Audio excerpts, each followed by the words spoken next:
नमस्कार मंडळी, मी सलोनी आणि 100 डेज ऑफ लाईफमधला आज आपला 85वा दिवस.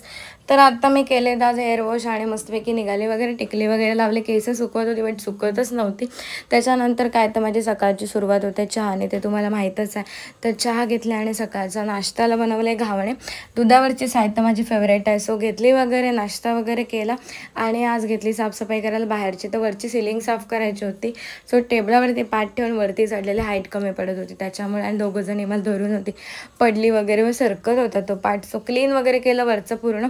त्याच्यानंतर मग जेवणाला लागले, लगेच जेवण वगैरे झालं आमचं, जेवलं वगैरे आणि मग त्याने घेतली बाहेरची पेंटिंग करायला आणि मग काहीतरी रिलॅक्स लिंबू सरबत पिला. आणि मग माझा विचार झाला की आज तुळस पण धुवून घेऊया. पूर्ण घासली वगैरे आणि धुतली, कारण मला रोज सकाळी तुळशीची पूजा करावी लागते.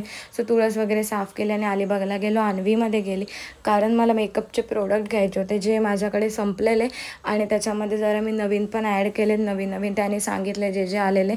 सो आता गणपतीचा सीझन आला आहे तर मेकअप तर करावा लागणार. सो मेकअप ही माझी प्रायोरिटी, मला खूप आवडतं मेकअप करायला. सो घेतलं सगळं, पाणीपुरी वगैरे खाली, सामान भरायला गेलो आणि त्याच्यानंतर एक मी स्किन प्रोडक्ट आणलेलं त्याच्यासाठी. ते सिरम होतं जे रात्री झोपताना लावते स्किनवरती, तर मी आजपासूनच चालू करते. तुम्हाला सांगेल त्याचा इफेक्ट. सो आजचा ब्लॉग इथेच एंड करते.